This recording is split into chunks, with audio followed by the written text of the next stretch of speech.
Hello friends, बहुत बहुत स्वागत करेंगे आपके अपने यूट्यूब चैनल GDS के क्लासेस में। साथियों, आज हमने जैसा कि बताया था कि आरपीएफ कांस्टेबल और आरआरबी एनटीपीसी 2024-25 के एग्ज़ाम के लिए जीके जीएस के क्वेश्चन के साथ साथ आपका साइंस और स्टैटिक जीके ये दोनों टॉपिक से क्वेश्चन रहेगा।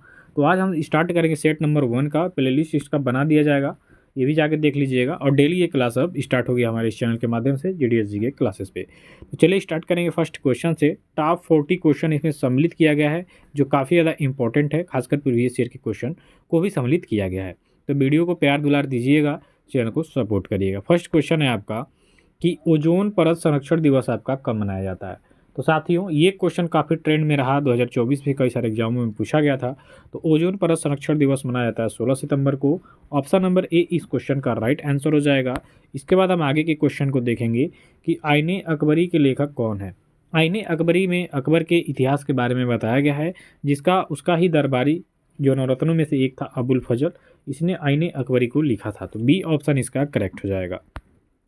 इसके बाद आप आगे देखेंगे, इन ए फ्री स्टेट पुस्तक किसके द्वारा लिखा गया है।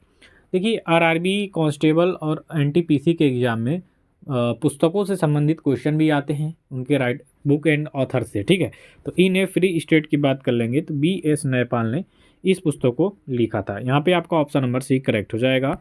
इसके बाद आपका नेक्स्ट क्वेश्चन हो जाएगा, किस भारतीय लेखक ने द इंग्लिश टीचर पुस्तक को लिखा है। तो द इंग्लिश टीचर ये जो पुस्तक है, इसको लिखा गया है RK नारायण के द्वारा।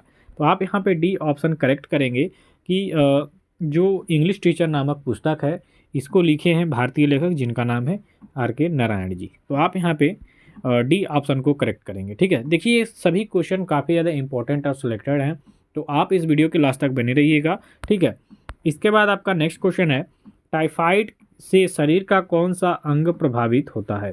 अब यहाँ पे ह्यूमन बॉडी की बात कर रहा है। ठीक है, कि टाइफाइड में ह्यूमन यानी कि मनुष्य का जो शरीर के कौन सा अंग है जो टाइफाइड बुखार होने के कारण प्रभावित होता है।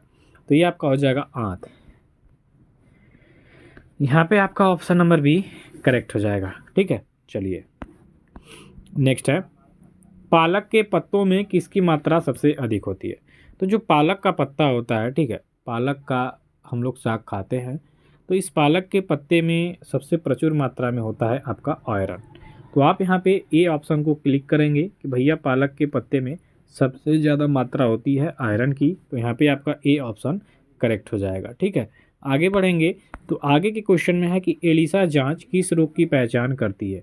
एलिसा जांच की बात करेंगे साथियों, तो इसके द्वारा हम एड्स, ठीक है, एक्वायर्ड इम्यूनो डिफिशियंसी सिंड्रोम जो होता है, HIV ह्यूमन इम्यूनो वायरस, ठीक है, तो एलिसा जांच में हम एड्स का पता लगाते हैं। एड्स बहुत ही खतरनाक रोग है, सभी लोग जानते हैं, अभी तक इसकी दवा भी खोजी नहीं गई है। तो ये काफ़ी क्रिटिकल रोगों में से एक है। तो एलिसा जांच के द्वारा हम एड्स की रोग को पहचानते हैं। तो आप यहाँ पे सी ऑप्शन को करेक्ट करेंगे। अगले क्वेश्चन में देखिए, प्रोटीन बनाने के लिए कितने अमीनो अम्ल की आवश्यकता होती है। अब यहाँ पे बात किया है प्रोटीन बनाने के लिए कितने अमीनो अम्ल।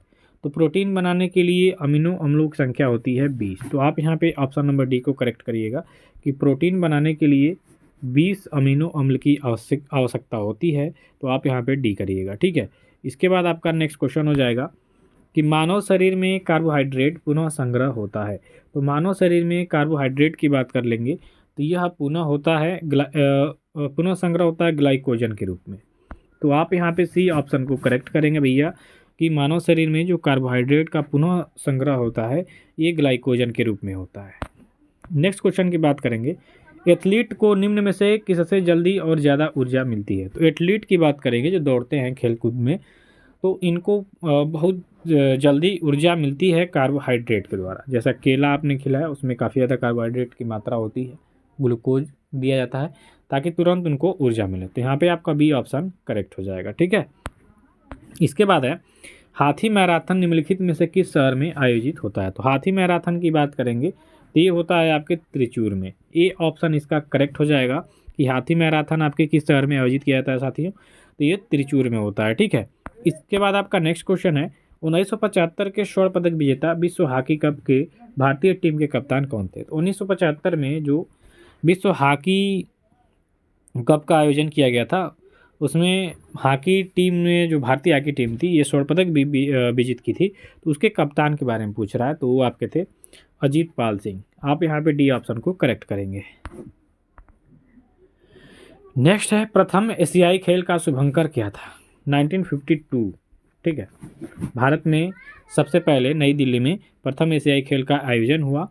तो ये आपका शुभंकर था जंतर मंतर, दिल्ली का जंतर मंतर। आप यहाँ पे सी ऑप्शन को करेक्ट करेंगे। इसके बाद है, नॉकआउट शब्द किस खेल से संबंधित हो जाएगा? तो नॉकआउट शब्द की बात कर लेंगे तो ये आपके मुक्केबाजी से संबंधित है। ठीक है, ए ऑप्शन करेक्ट हो जाएगा। नॉट आउट रहता तो आपके लव निम्नलिखित में से किस खेल से संबंधित हो जाएगा? तो लव की बात करेंगे तो ये आपका हो जाता है टेनिस से। बी ऑप्शन करेक्ट हो जाएगा। इसके बाद आपका है, पेनाल्टी कॉर्नर शब्द किस खेल से संबंधित हो जाएगा? तो पेनाल्टी कॉर्नर होता है आपके हॉकी खेल से संबंधित। तो आप यहाँ पे सी ऑप्शन को करेक्ट करेंगे कि भैया जो पेनाल्टी कॉर्नर शब्द है ये हॉकी खेल से संबंधित है। इसके बाद है, भारी जल एक प्रकार का है। तो भारी जल एक प्रकार का मंदक होता है। आप यहाँ पे डी ऑप्शन को करेक्ट करेंगे। D2O भारी जल का सूत्र होता है D2O। ठीक है, चलिए नेक्स्ट है, सिलिकॉन क्या है? तो सिलिकॉन की अगर जो हम बात करेंगे तो एक प्रकार का अर्धचालक होता है, सेमीकंडक्टर। ऑप्शन नंबर डी इस क्वेश्चन का राइट आंसर हो जाएगा। इसके बाद आप देखेंगे कि रसायनों का सम्राट कहलाता है। सब साइंस क्वेश्चन है, काफ़ी ज़्यादा इंपॉर्टेंट। तो इसका राइट आंसर हो जाएगा सल्फ्यूरिक अम्ल। रसायनों का सम्राट किसे कहा जाता है? तो सल्फ्यूरिक अम्ल को कहा जाता है। सी ऑप्शन करेक्ट हो जाएगा। नेक्स्ट है, कार्बन डेटिंग निम्न की आयु निर्धारण हेतु प्रयुक्त होती है। तो कार्बन डेटिंग के द्वारा हम क्या करते हैं? जीवाश्मों का अध्ययन करते हैं, मतलब आयु का निर्धारण होता है इसके अंतर्गत। ए ऑप्शन करेक्ट हो जाएगा। इसके बाद आप देखेंगे कि निम्न में से कौन सी एक अर्धचालक हो जाएगा? तो इसमें से एक अर्धचालक आपका हो जाएगा जर्मेनियम। डी ऑप्शन यहाँ पे आपका करेक्ट हो जाएगा। ठीक है, आगे का क्वेश्चन आपसे कह रहा है कि दिन ए इलाही धर्म किसने शुरू किया था? तो साथियों, दिन ए इलाही धर्म की बात करेंगे तो 1582 में अकबर के द्वारा इसको स्टार्ट किया गया था, 1582-83 में। ठीक है, तो आप यहाँ पे इसको सही करिएगा, अकबर। इसके बाद आपका नेक्स्ट क्वेश्चन है, एपी कल्चर के अंतर्गत किसका अध्ययन किया जाता है? एपी कल्चर की जब भी बात आएगी आपका ध्यान कहाँ जाना चाहिए? मधुमक्खी के पालन पर। तो यहाँ पे आपका ऑप्शन बी करेक्ट हो जाएगा। ठीक है, चलिए ऐसे ही आगे का क्वेश्चन है, राष्ट्रीय चिकित्सा दिवस आपका कब मनाया जाता है? तो साथियों, राष्ट्रीय चिकित्सा दिवस इसकी अगर जो हम बात करेंगे तो ये मनाया जाता है 1 जुलाई को। देखिए, दिवस से क्वेश्चन आपके एग्जाम में आएंगे, ये आपका क्लियर है। तो यहाँ पे आपका ए ऑप्शन करेक्ट हो जाएगा। नेक्स्ट है, भारत में अंग्रेजों ने प्रथम मदरसा कहाँ पर स्थापित किया था? ये भी आपके लिए इम्पोर्टेंट क्वेश्चन है। तो भारत में अंग्रेजों ने प्रथम मदरसा की बात करेंगे तो कोलकाता में स्थापित। कोलकाता भैया राजधानी भी बताए थे, तो सबसे पहला काम तो यही करेंगे। तो सी ऑप्शन करेक्ट हो जाएगा। ठीक है, इसके बाद है, लोकमान्य बाल गंगाधर तिलक ने भारतीय स्वतंत्रता संग्राम की सेवा के उद्देश्य से कौन सा समाचार पत्र प्रारंभ किया था? तो लोकमान्य बाल गंगाधर तिलक ने भारतीय स्वतंत्रता संग्राम की सेवा के उद्देश्य से जो समाचार प्रारंभ किया था उसका नाम था आपका केसरी। तो आप यहाँ पे डी ऑप्शन को करेक्ट करेंगे, केसरी हो जाएगा। ठीक है, इसके बाद है, ईटानगर किस देश की राजधानी है? थोड़ा सा इजी क्वेश्चन भी इसमें हम डाल दिए हैं ताकि आपको अच्छा लगेगा। अरुणाचल प्रदेश इसका राइट आंसर हो जाएगा। कई लोगों को नहीं मालूम होता है, तो जानकारी के लिए जान जाएं। ठीक है, अनुच्छेद 360 के तहत वित्तीय आपातकाल की घोषणा किसके द्वारा की जाती है? ये क्वेश्चन भी काफ़ी ट्रेंड में रहा था 2024 में। वित्तीय आपातकाल 360, 352, 356, तो तीनों आपातकाल से क्वेश्चन इस बार कई सारे एग्जाम में देखने को मिले हैं। यूपी PCS से लेके बिहार PCS से लेके और अन्य छोटे बड़े एग्जाम वनडे के। तो इसका राइट आंसर हो जाएगा राष्ट्रपति। ठीक है, डी। सर्वाधिक लोकसभा सीट वाला राज्य? तो सर्वाधिक लोकसभा सीट वाला राज्य आपका उत्तर प्रदेश, 80 सीट है यहाँ पे, 75 जिले हैं और 80 लोकसभा की सीट है। तो यहाँ पे आपका सी ऑप्शन करेक्ट हो जाएगा। नेक्स्ट है, दिल्ली के किस सुल्तान ने बेरोजगारों को रोजगार दिलवाया था? ये भी इंपॉर्टेंट और ट्रेनिंग टॉपिक वाला क्वेश्चन है। तो इसका राइट आंसर हो जाएगा फिरोज शाह तुगलक। ए ऑप्शन बिल्कुल करेक्ट हो जाएगा। नेक्स्ट हो जाएगा, 1857 का विद्रोह कहाँ से प्रारंभ हुआ था साथियों? तो ये आपके मेरठ से हुआ था। बी ऑप्शन यहाँ पे आपका करेक्ट हो जाएगा। नेक्स्ट है, रामकृष्ण मिशन की स्थापना किसने किया था? 1897 में स्वामी विवेकानंद के द्वारा रामकृष्ण मिशन की स्थापना होती है।